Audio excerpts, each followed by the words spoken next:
Pelaku usaha menilai tekanan nilai tukar rupiah yang sempat mencapai level 17.600 terhadap dolar Amerika akan memberikan tekanan berlapis dan mengganggu iklim usaha. Menurut Ketua Bidang Hubungan Antar Lembaga DPN Apindo, Sarman Simanjorang, sektor manufaktur menjadi sektor yang paling terbebani pelemahan nilai tukar rupiah.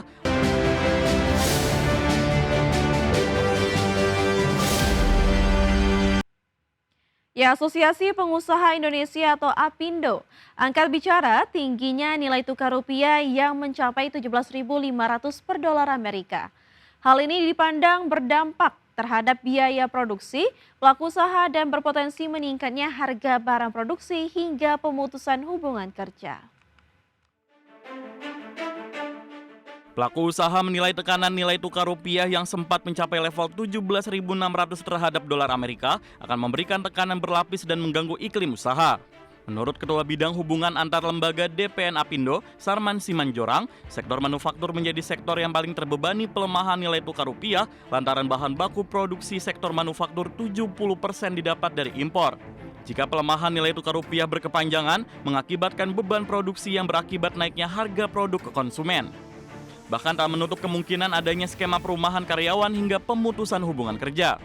Pelaku usaha berharap pemerintah dengan cepat melakukan langkah cepat untuk menjaga menguatkan kembali nilai tukar rupiah. Kepanjangan, maka tidak tertutup kemungkinan ya dunia usaha itu akan menyesuaikan dengan harga-harga di konsumen. Nah, kalau itu yang terjadi, nah tentu yang pertama yang kita khawatirkan itu juga akan mengganggu daya beli masyarakat kita. Ya kan, yang kedua tentu juga ini akan mendorong inflasi dalam hal ini. Nah, sehingga ini sesuatu yang sangat-sangat kita khawatirkan. Apindo meminta pemerintah untuk memberikan insentif bagi industri yang masih bergantung pada bahan baku impor. Hal ini untuk menjaga keberlangsungan usaha di tanah air di tengah tekanan usaha yang berlapis. Jakarta, Ade Firmansyah, IDX Channel. Pemirsa, Miten Produk Perawatan dan Kecantikan PT Victoria Care Indonesia Tbk atau VICI mulai mengkaji ulang target kinerja pada tahun 2026. Langkah ini diambil setelah laba bersih perseroan mengalami tekanan pada kuartal pertama tahun ini, di mana perlambatan daya beli dan ketatnya persaingan industri menjadi tantangan utama perseroan. PT Victoria Care Indonesia Tbk menyebut saat ini perseroan tengah meninjau kembali target pendapatan dan laba bersih untuk tahun 2026. Sebelumnya, VICI membidik pertumbuhan single digit namun kondisi pasar yang berubah cepat membuat manajemen lebih berhati-hati. Perlambatan daya beli masyarakat dan ketidakpastian ekonomi global dinilai memberikan tekanan terhadap penjualan produk kecantikan dan perawatan tubuh. Perseroan menyebut pendekatan prudent menjadi langkah penting untuk menjaga stabilitas bisnis. Berdasarkan laporan keuangan kuartal pertama 2026, VICI membukukan laba bersih sebesar 26,3 miliar rupiah. Angka tersebut turun sekitar 31% dibandingkan periode yang sama tahun sebelumnya yang mencapai 38,1 miliar rupiah. Meski demikian, pendapatan perseroan masih tumbuh hampir 12% menjadi 363 miliar rupiah.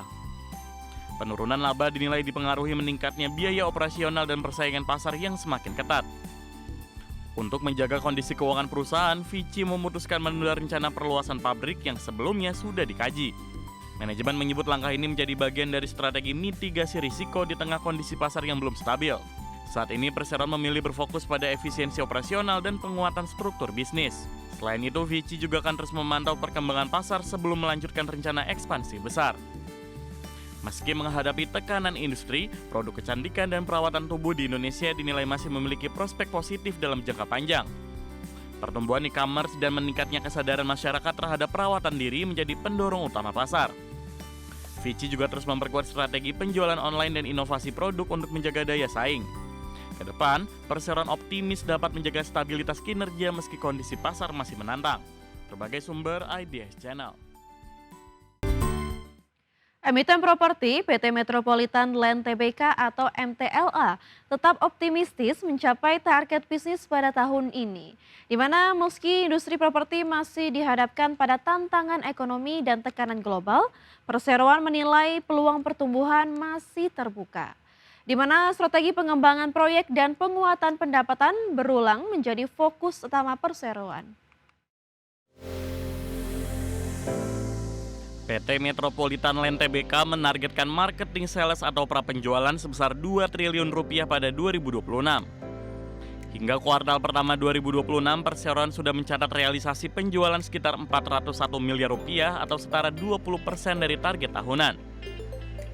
Manajemen menyebut segmen residensial masih menjadi motor utama pertumbuhan bisnis perseroan. Selain itu, penguatan strategi pemasaran digital juga terus dilakukan untuk menjangkau konsumen baru. Dalam menjaga kinerja, perseroan tetap melanjutkan pengembangan proyek secara selektif dan terukur terutama pada kawasan existing. MTLA juga mengandalkan pendapatan berulang dari hotel pusat pembelanjaan dan area komersial untuk menjaga stabilitas pendapatan. Di sektor hospitality, Medland menargetkan tingkat okupansi hotel dapat menembus 85% pada periode tertentu di 2026. Perseroan bahkan menyiapkan 2 hotel baru untuk memperkuat portofolio bisnis perhotelan. Meski optimis, manajemen MTLA tetap mewaspadai berbagai tantangan eksternal mulai dari pelemahan daya beli masyarakat hingga ketidakpastian ekonomi global. Kenaikan harga tanah, biaya konstruksi, dan fluktuasi nilai tukar juga menjadi faktor yang terus dipantau. Namun perseroan menilai stabilitas inflasi dan pertumbuhan ekonomi nasional masih menjadi fondasi positif bagi industri properti. Dengan strategi efisiensi dan pengembangan produk sesuai kebutuhan pasar, MTLA optimis dapat menjaga pertumbuhan kinerja secara berkelanjutan. Berbagai sumber IDX Channel. Pemirsa, Presiden Prabowo Subianto menanggapi santai pelemahan nilai tukar rupiah terhadap dolar Amerika Serikat yang menembus level Rp17.600.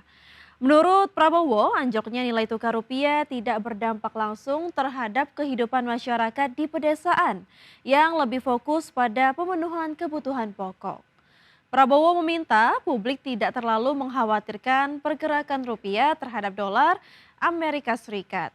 Pasalnya, Prabowo meyakini kondisi ekonomi Indonesia masih terjaga dengan baik, bahkan stabil, terutama pada sektor pangan dan energi di tengah dinamika global.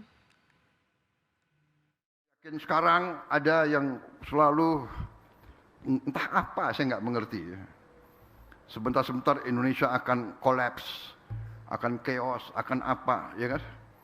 Rupiah begini, dolar begini, dolar. Orang rakyat di desa nggak pakai dolar kok, ya kan? Pangan aman, energi aman,